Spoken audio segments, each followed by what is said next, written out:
I'm glad all of you are in this room because the next presenter who you're going to meet in a minute is really the top of her profession as a naturopathic doctor in the space of cannabis, and someone who I recruited heavily to work with us in establishing the first of its kind in the world national cannabis healthcare clinic.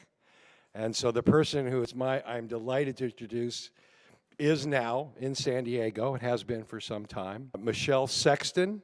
She's presented internationally and published her research in peer-reviewed journals. She is a member of the International Cannabinoid Research Society, the International Association of Cannabinoid Medicine, and the section of cannabis clinicians. She maintains a medical practice in San Diego and continues her clinical cannabis research at University of California, San Diego. I am delighted and honored to introduce Dr. Michelle Sexton. Thank you, Ken, and thanks to Heather for inviting me here today. I'm really honored to be in a room full of women and a few men. Where are you? Already full of knowledge, and you know, the collective wisdom in this room is just amazing to conceive of. Real quickly, how many of you in this room are already employing cannabis and have some basic education? Raise your hand if you already have basic education. Okay, quite a number. Raise your hand if this is the first time you're really getting clinical information. Okay, great, welcome. My title for my talk is Cannabis and Women's Health Across the Lifespan, and I just have to give a brief disclaimer, which is this is an enormous topic, as you know. So we really can't cover it all today, unfortunately. I'm actually doing a full-day workshop on it, so if you're local to California and want information on that, hit me up. But really to go in depth on the role of the endocannabinoid system and how cannabis could fill in women's health is an enormous topic. So we'll really just touch on some highlights today. So as Ken said, I'm now faculty at the University of California, San Diego. So this was quite a surprise to me to get this position. I think I'm the first naturopathic doctor in the UC system. I'm getting ready to have my clinical privileges. Thank you very much. We as naturopathic doctors are sort of marginalized in the state of California. I came from Washington State where we were fully integrated into the healthcare system, fully reimbursed. Here we are currently unable to get reimbursement, and so it's very difficult to practice the way we were trained, which was to treat the whole person and act as primary care providers. But that's what I'm doing now, is brought into the department, specifically the Department of Anesthesia, because Dr. Mark Wallace has been studying cannabis for pain and for opiate tapering for over a decade. And so he really wanted to bring it even deeper into the clinical curriculum. So I'm involved in the training of the pain fellows who come in yearly. They come and rotate through my clinic. I've been giving talks to across departments. There's so much interest, and we have a lot of research going on. So it's a really exciting time to be involved in this here.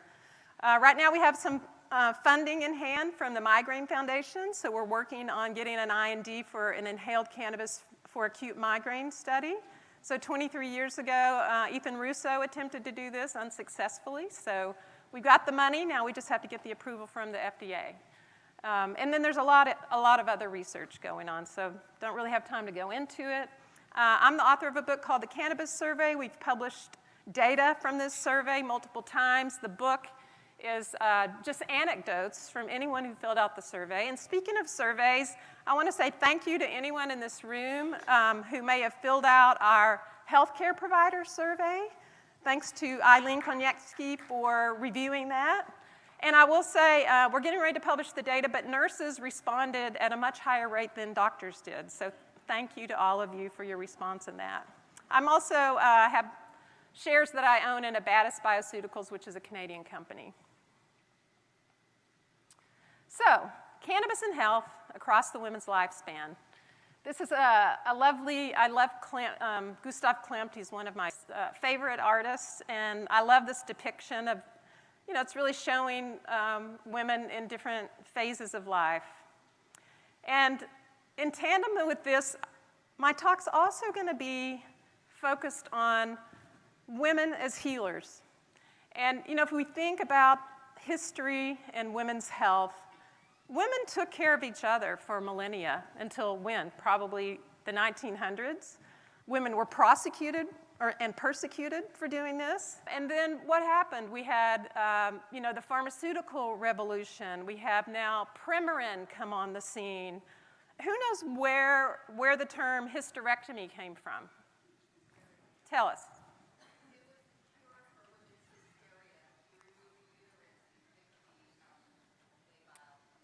Remove the uterus to treat women's hysteria.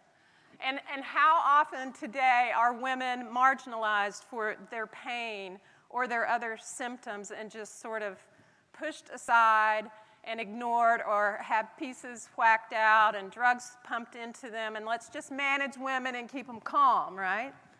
So this happened to my grandmother. I don't know the full history of this. I was too young, but I know that she was institutionalized in a mental institution. And my grandfather, who was a medical doctor, and his partner decided to remove not only her uterus, but also her ovaries. And this was in the 60s. There was no hormone replacement. I don't know if it didn't enter their mind. It was criminal, in my opinion. She proceeded down a path of osteoporosis, severe osteoporosis, that she managed with opioids the rest of her life. So she spent the rest of her life, she was a nurse by training, that's where she met my granddad, addicted to Darvocet for the rest of her life. And, that's where women's health took her. And we've still got ongoing discussions about, I just was asked a question by somebody in the foyer about, what do you think about bioidentical hormones? Should women be using that? So, it's still a huge, it's a discussion, right? We got negative data from the Nurses Health Study. Was that the name of it, Eileen? Do you remember? The huge study of nurses longitudinally over time, and learned that estrogen by itself was not a good idea. So, we don't know all the answers, but we as women have to take back our health care. So women have been healers from always. Every one of you in this room is a healer. If you don't think you're a healer, you have the potential to be a healer, because it is innate to woman to heal. And how do we do this? We can do this for the body, the mind, and the spirit. We can't ignore a single piece of any contributor to health. And you're going to hear that theme over and over again at this conference, I think. So treating the whole person by treating whole systems. And the cool thing about the endocannabinoid system is that it is expressed across systems in our body. And so it's a great unifier for bringing a discussion to the patient about everything about their health, because the endocannabinoid system is affecting everything. So for the purposes of this talk, I have divided women's health up into reproductive phases. And I don't want that to be offensive to anybody who has chosen not to reproduce, but it is our biologic reality. So the first phase being the reproductive and birth, next, postpartum and beyond, and finally, the change of life, or whatever name we want to give this. Do you think anybody have a name they like? Do you like the change, or anybody got a name they like better? It's a huge change. How many of you guys have been through the change? Still in it? And so, interestingly, I think that we as women are especially equipped for change. Biologically, we are programmed for change. And so what does that mean? It means we are adaptable to change. And as such, we can help lead other people into learning to be adaptive, because it doesn't come naturally to everybody, but it is innate. I believe it's innate. So how many times in life do we feel like we're in this place? I honestly look back on my earlier womanhood, and now that I don't have hormones ruling me, I see how they really ruled me. I mean, have any of you that have gone through the change Do you have that same perspective? And it was kind of scary to realize how much my hormones ruled me. I remember being in medical school, and it was just hell. I mean, that's all I can describe it. I would have 5 days a month where I felt like a normal human being, and that was it.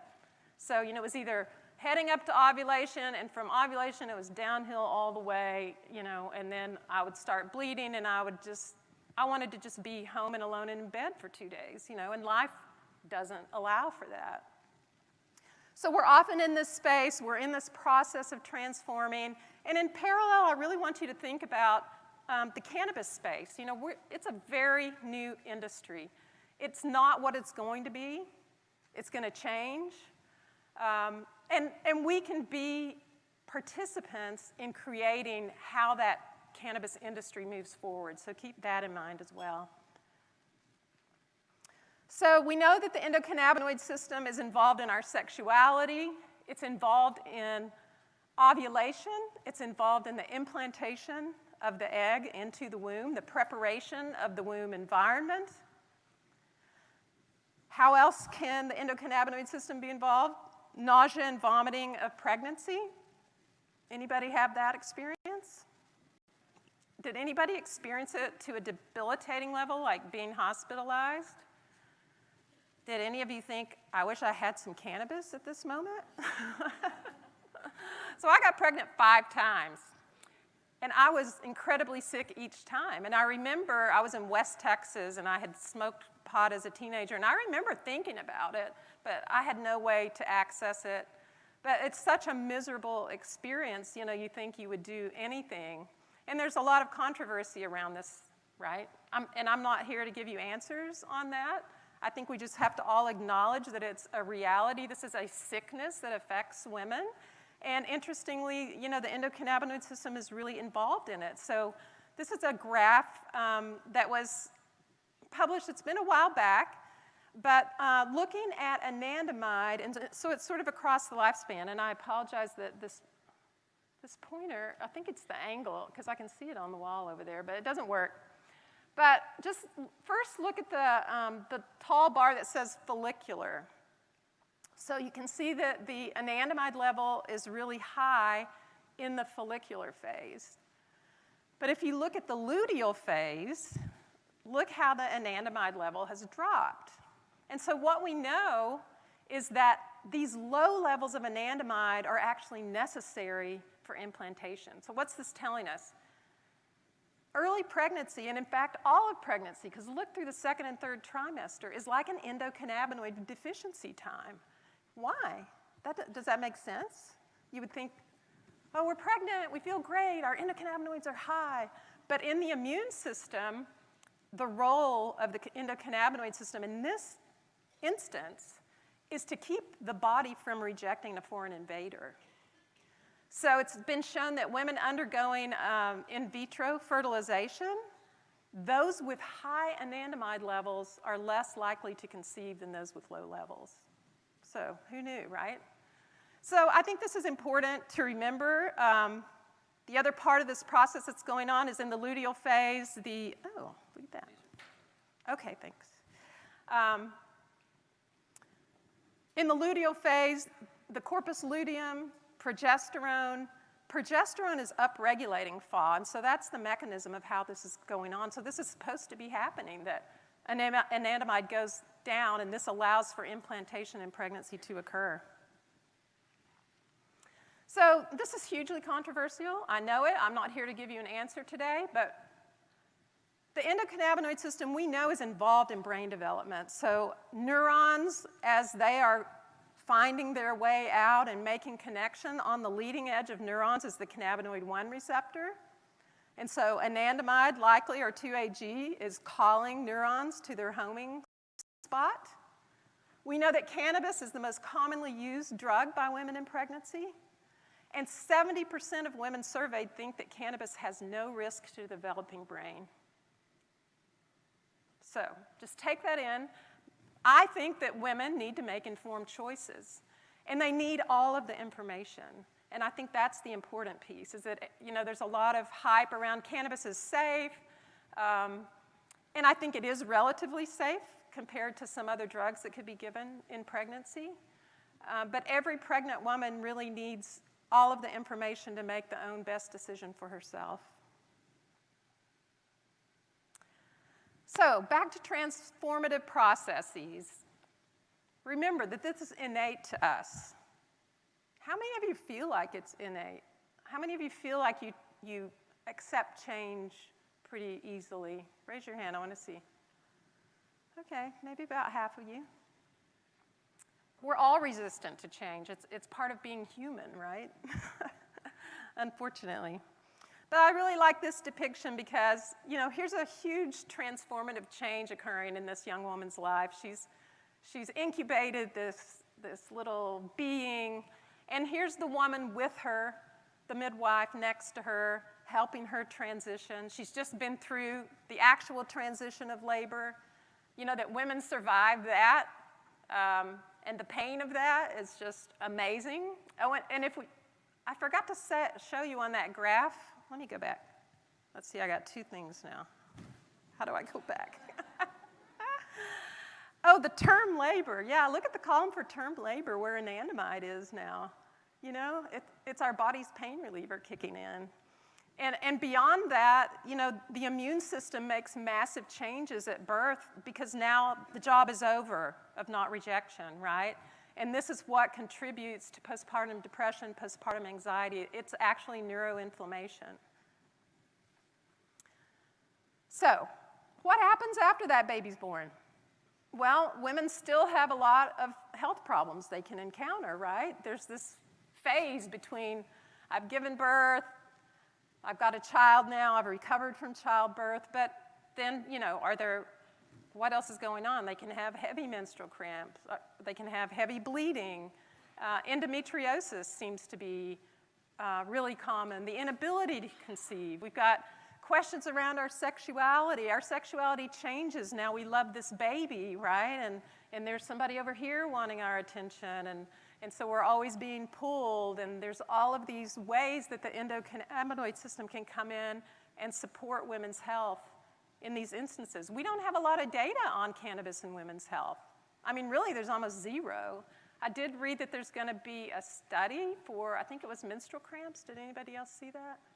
I can't remember if it was a suppository form or how it was going to be treated. Suppository. And do you know, is it THC? Yeah. So I see patients with pelvic pain. I've had very mixed results with suppository form. And then, you know, autoimmune disease. And so, like I said, this talk was going to be on immunity because I really think the impact of the endocannabinoid system on the immune system is not anything that we talk about as much. And it's because we don't understand. I mean, the immune system is an enigma a lot of the times anyway, and it's very complex. We've got the immune system communicating with the brain communicating with the immune system, and there's that endocannabinoid system again that's facilitating part of this communication. So women are plagued by autoimmune disease, right, at a much higher rate than men. And we have, this is like, on a worldwide epidemiologic scale, autoimmune disease is rampant. So we need better options. I mean, every night, who watches TV every night and you see 5 new ads for a new biologic? We don't know yet the long-term health impacts of these biologic drugs on our health.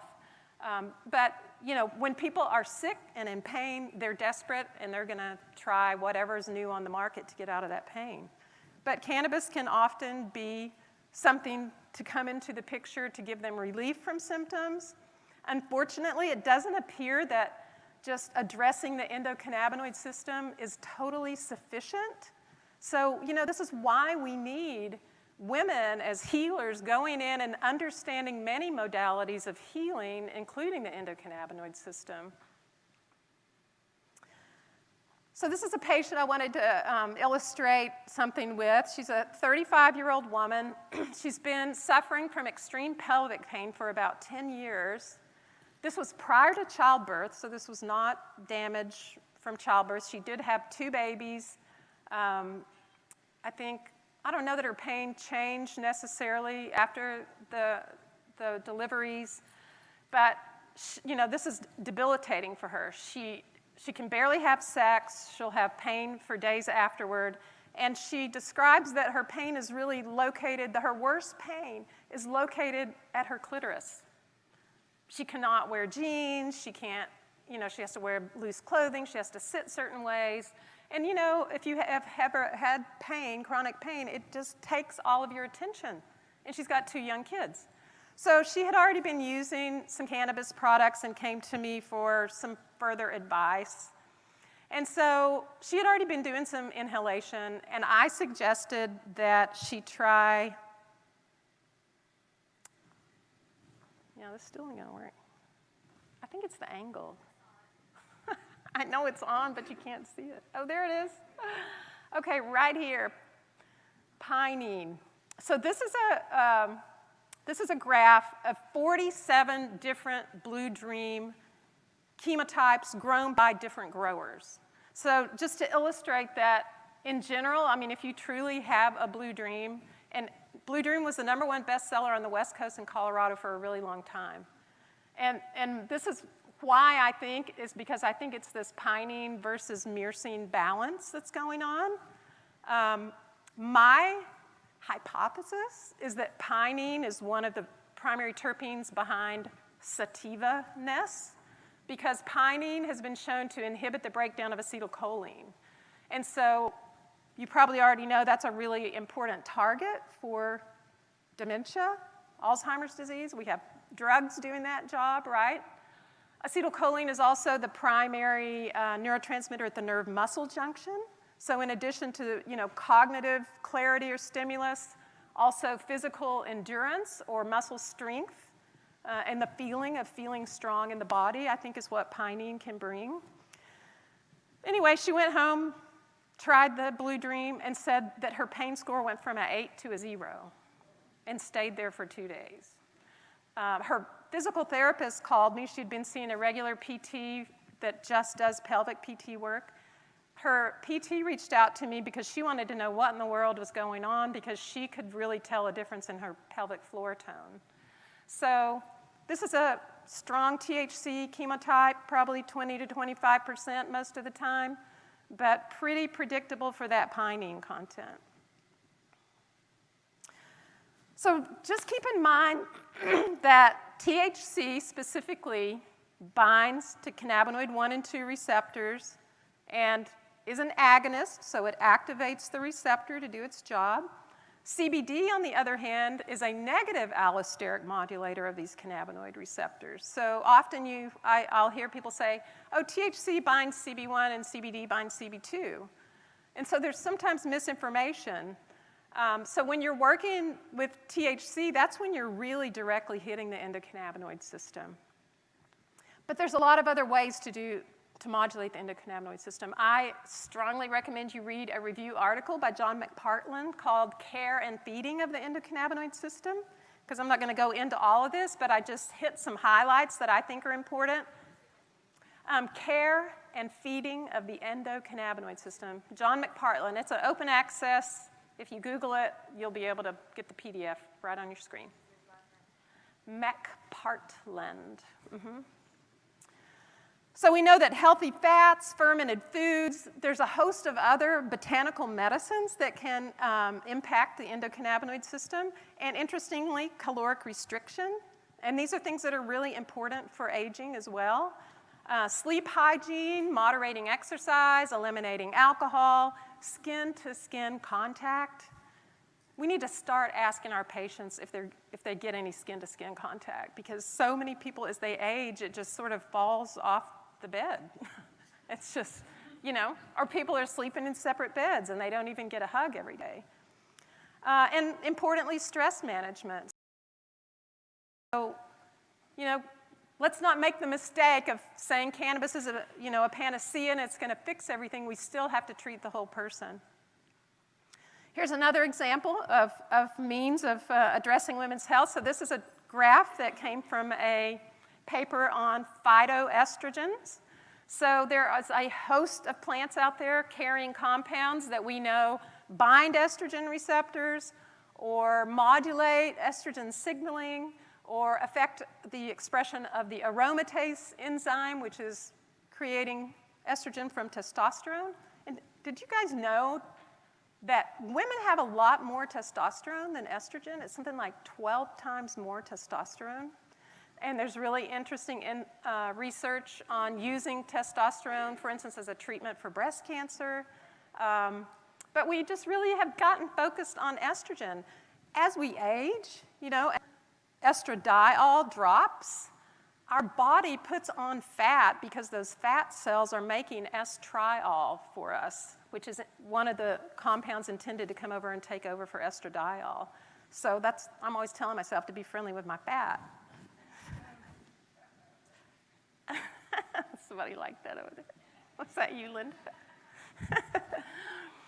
So I like to think of cannabis that it can be a gateway herb.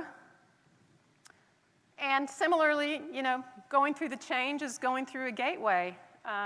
Like I was saying, those of you who have not gone through the change of life yet and don't know what it's like to live out from under the control of hormones, you have something to really look forward to. There are women that still struggle and suffer, you know, afterwards with severe hot flashes and many other challenges. You know, breast cancer, of course, is at the forefront of everybody's mind, but did you know what is actually the leading cause of death in women? Can anybody tell me?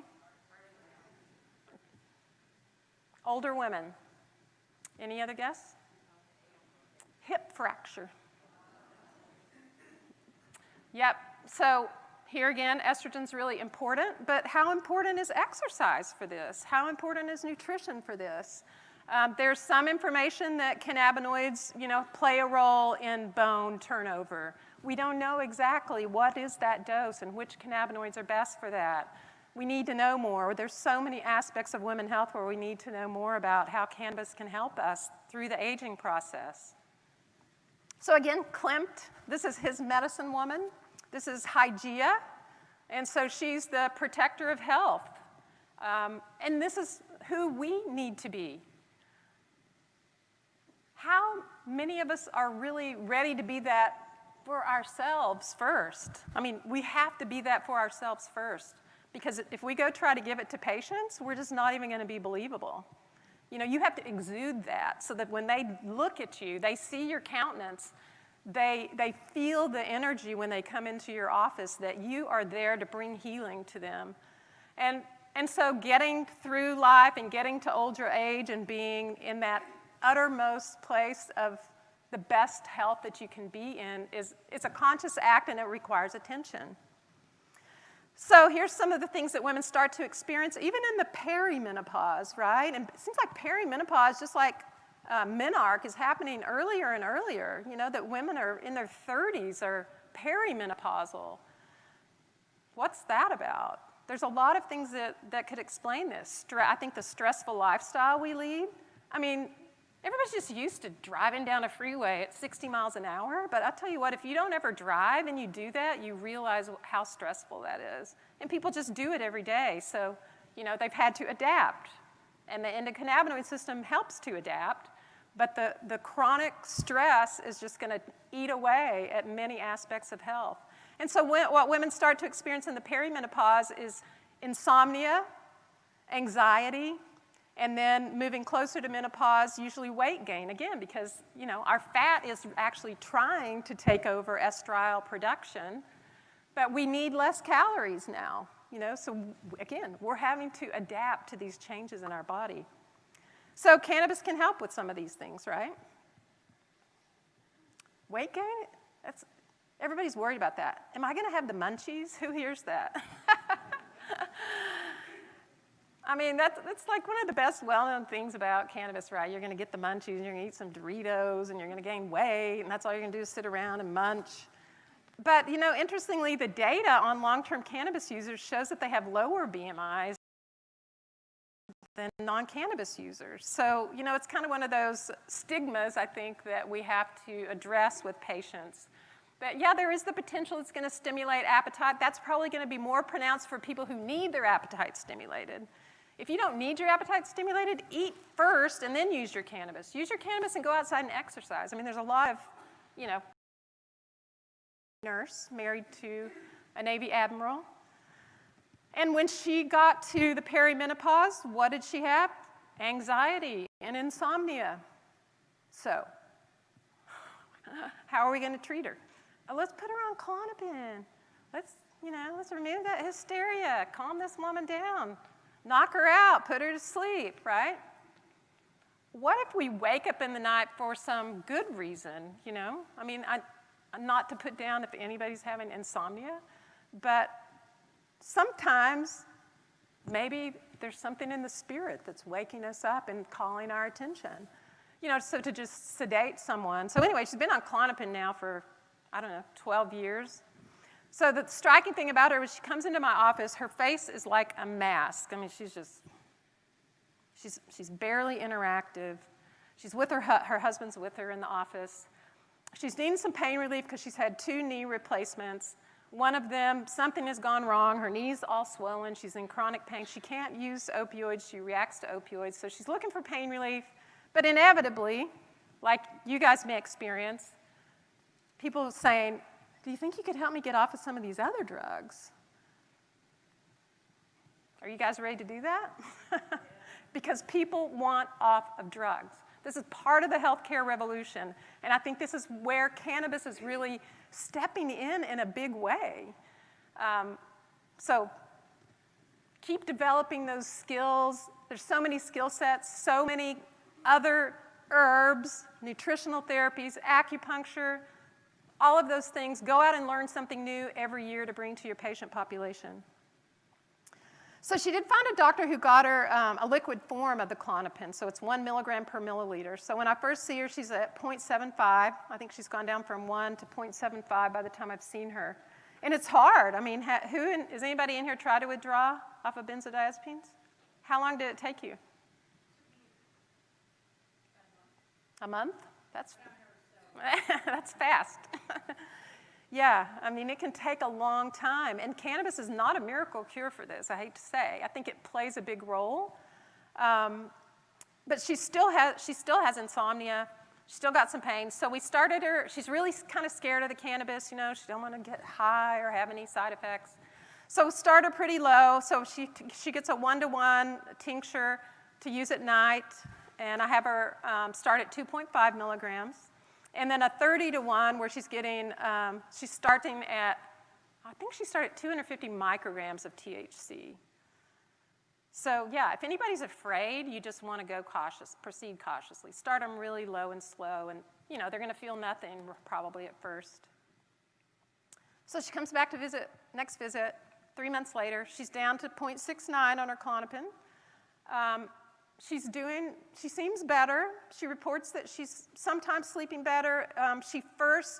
When she first started the 1-to-1 at night, she said it really activated her mind and kept her awake. So she dropped it back to a lower dose and did okay with that. And so she's gotten up to 1 milligram during the daytime. She's just feeling better in general. She comes back for visit number 3. She's now down to 0.45 on her Klonopin. She's up to 5 milligrams of THC at night. Her psychiatrist had prescribed Celexa. She put it into her body. She didn't like it. She discontinued that. And this is an important point. I'm going to talk about it more with the next patient, of encouraging people to really feel into their bodies and get their own experience rather than just giving blind trust to a drug.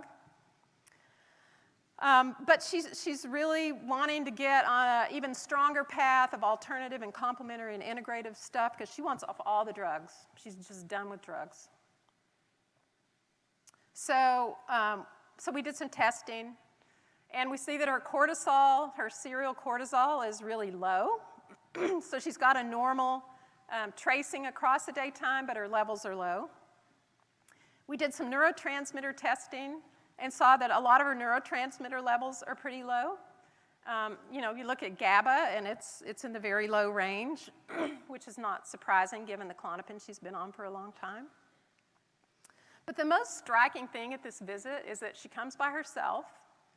Her entire countenance has changed. She is interactive, and she's smiling. And I commented on it. She's like, I know, people keep telling me I'm smiling. And she said, I'm starting to feel things again. So, these drugs had effectively just like made her a flatliner in terms of her feelings or ability to even, feel into herself, I think. And this is what she says is coming back. She says, I have a close friend at church, or a friend at church. I knew her well. I really liked her. She died. But I don't feel like I can go to her funeral because I'm just not ready to cry yet. And, how many people, how many women on antidepressants have you ever heard say they haven't cried in years? So now we're going to bring on some more psychobiotics to try to boost up her neurotransmitter, give her some adrenal support with another herbal formula. She's going to continue on the cannabis, and she's going to take some DHEA for a while to see if we can get her cortisol levels back. But it's really her adrenals that seem to be at the root of what's going on. So, here again, not just cannabis, but there's other things that you can bring to your patient population. So then I just want to talk about sleep. How many of you in this room could say you have a sleep disturbance? That's a lot. How many of you can raise your hand and say, I sleep great? Yeah, not so many. All of us are jealous of the rest of you. So there's a lot of work being done on circadian disruption. So we have in our genome what are called clock genes. And so these clock genes get turned on at the end of the day. It's like, we have this huge biochemical factory going on, keeping us running all day, and at night we shut it down, and this is when the cleanup crew comes in. And these are our clock genes. They come in to clean out all the debris of all the proteins that have been broken down during the day. And so we really need these clock genes to function well. And if you have a circadian disruption, like if you're going to bed at 1 o'clock in the morning, for instance, and sleep until 10 a.m., or even if you're going to bed at 11, but you're up at 2, and you're up at 4, and you're up at 6, and then you're sleeping in until 9, this is circadian disruption. This is just not just a sleep disturbance. So this is a bigger graph, but I covered up the whole right-hand side of it because it was too overwhelming, and I really wanted to focus on what's going on, in middle and older age adults, because we're now talking about women in the change of life, right? But this is important across the lifespan. Everybody from childhood on needs to have sleep treated if it's not optimal, because this is where we're going to end up. We now know that Alzheimer's disease is directly related to circadian disruption, Huntington disease, incidence of septic shock, osteoarthritis. That was one of the first things published on clock gene disruption. Cardiac problems. So treating sleep, really important. So how can cannabis help? So this is data on cannabidiol compared to placebo. So it's a big graph, but yeah, if you just look at this side of the graph, these are all the things that they were measuring. So sleep efficiency, time spent, percentage of time spent in each stage of sleep plus REM sleep. But interestingly, CBD did not change sleep architecture at all. So, you may have patients report that CBD is helping them sleep. Maybe it's just a placebo effect, helping them get into sleep, or, calming them down, calming their mind and helping them get into sleep. But it hasn't been shown to change sleep architecture. And in fact, here's a paper from 2018, which is, that's quite recent.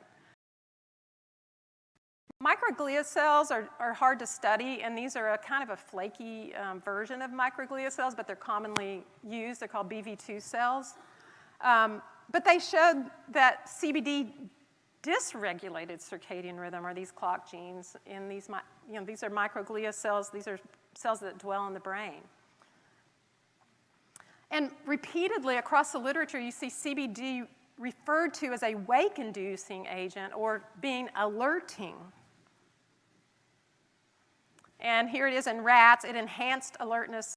So we have a human study showing it didn't change sleep architecture and that it actually may be alerting. So in my patient population, I'm usually using higher CBD during the day, But the go-to at night is really THC. So there's not, somebody already mentioned, I think it was Marcy talking about sleep studies.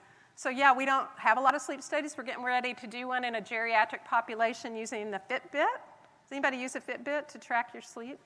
It's a cool little readout. And so basically, you know, what that Fitbit is showing you, if you see the black line here going up and down and up and down, this is what we call the ultradian rhythm, going in and out of different sleep phases. So at the bottom is, you know, when you should be in stage 3 and 4, which is deep restorative sleep. And so, you know, if you get a Fitbit and you start tracking it, you may see that you're not spending much time there. And this is the case here. So this is the EEG tracing. And so they've done it by dividing the deeper sleep waves by the higher sleep waves, basically. And so you can see that this sleep pattern isn't really following the ultradian rhythm. Do you guys see that?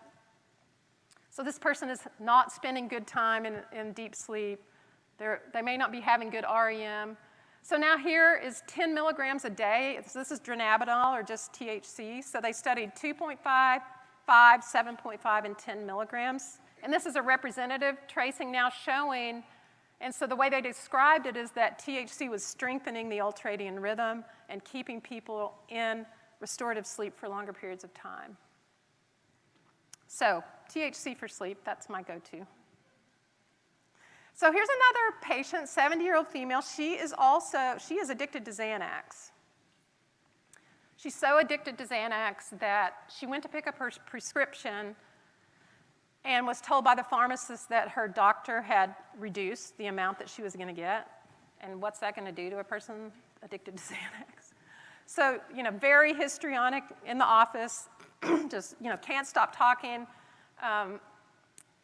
She's also got pain because she had this total knee arthroplasty 9 years ago, had a diagnosis of fibromyalgia afterward. You know, and so this is a woman that really just gets pushed around from, you know, nobody wants to deal with her. And these are the patients I often get because nobody knows what to do anymore, you know. So the first time she comes in, she lies to me about what she's doing with cannabis. She basically says, well, you know, I've tried it a little bit. So I give her a program, you know, what she's going to do. And I think it was after this first visit, she goes to the ER because she has just taken too much.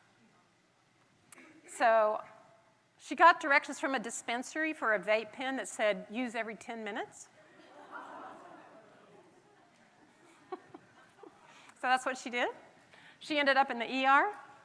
The doctor at the ER contacted the pain department at UCSD to try to figure out what was going on with this woman. And I don't know if they ever connected, but I saw it in the chart.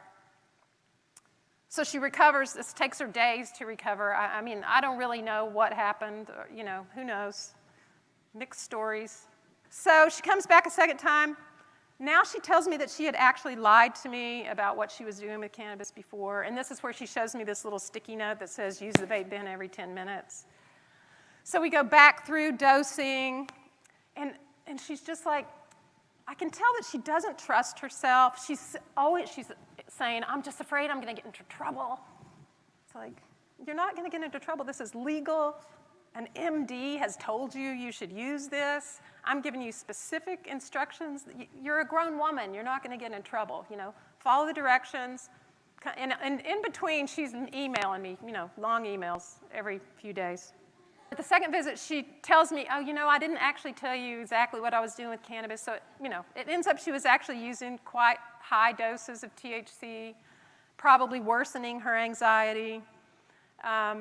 So, you know, I got her moved over to a CBD with some lavender oil in it. And then I give her this handout on doing a body inventory. And then it comes out that she was abused by her mother. And she, you know, so as we gain trust with people, we can learn more about how their history has created their biology, right? So we have this heart-to-heart talk about mothering ourselves and how, yeah, we didn't all get the mother we wanted. But, you know, we're grown now, and guess what? Now we can mother ourselves. And so I talked to her about putting her arms around herself and rocking herself and doing I give her this thing to do the body inventory, and she's just like, she seems like totally freaked out by it. I'm like, just go home and be with it, and try to do this. I want you to go outside when you feel anxious, walk around, do some humming, singing, stimulate that vagus nerve, see if you can calm yourself down and tune into your body. You are going to be the judge of how you feel. So she finally does it. She sends me an email. Last night I got out of bed to walk around and do the body inventory. My inventory numbers went way up. My pain was almost gone. My blood pressure was better. Plus, I was hungry. She's wasting. She's pretty thin at this point. I smiled and found myself being happy. My God, what do you make of this? And so what I make of it is what's called interoception. Do you guys know that word? It means the ability to feel into our bodies, basically. Children are not good at this. They get hungry, but can they just say, I'm hungry? No, it's, And some adults do that, right? So there are adults who cannot feel into their body.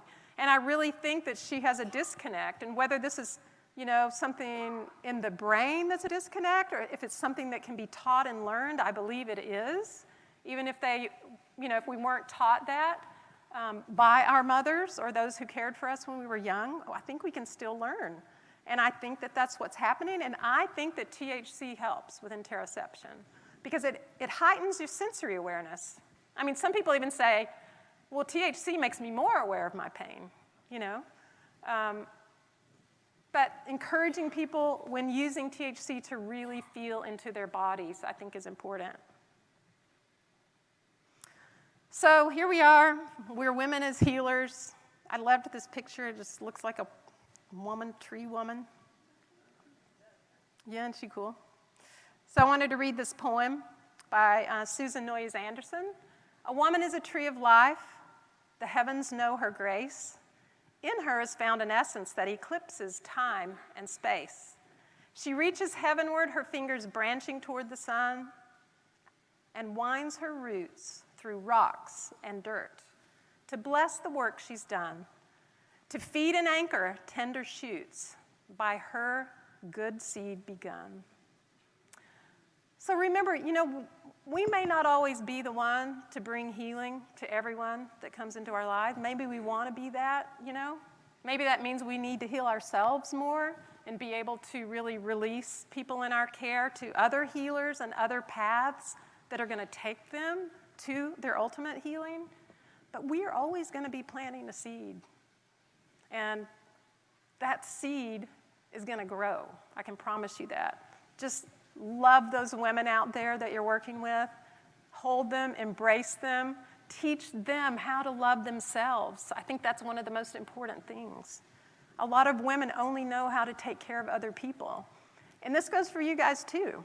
You're healers. You want to keep healing, and you have to keep feeling into that and actively going toward your own healing and best place of health. So where else to end? Is anybody in this room in her district? The blessed?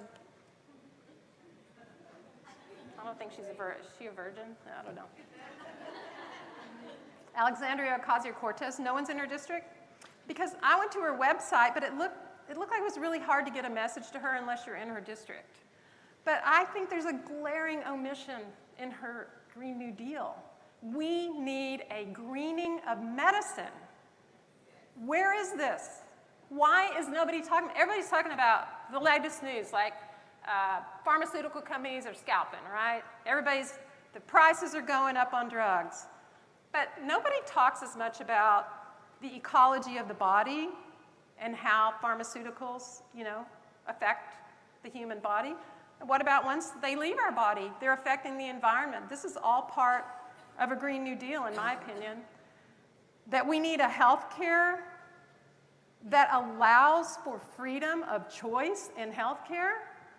I do not pay for health care insurance because I don't use pharmaceutical medicine, and I'm not going to pay $500 a month for a medicine I'm not going to use. If I'm going to pay money, I'm the consumer. I should have the freedom to see my acupuncturist, to see my naturopathic doctor, to see my nurse practitioner, that I get to decide who in what therapies that I want. And we need a restorative, a regenerative, a sustainable and renewable form of medicine for the future. And so all of you in this room are part of that, just by virtue of learning about cannabis. Remember, it's a gateway, and we have a lot of work to do to really change the world. So I want all of you to go out of here learning something new. I want you to go somewhere else and learn some other new skill, and never quit learning, never quit bringing healing to everyone that you come in contact with. And I want to close with this quote. I found this woman named Johanna Hebda, and you can Google this, sick woman theory. The most anti-capitalist protest is to care for another and to care for yourself. To take on the historically feminized and therefore invisible practice of nursing, nurturing, and caring.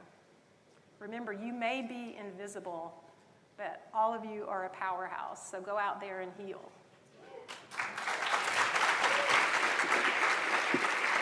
Thank you.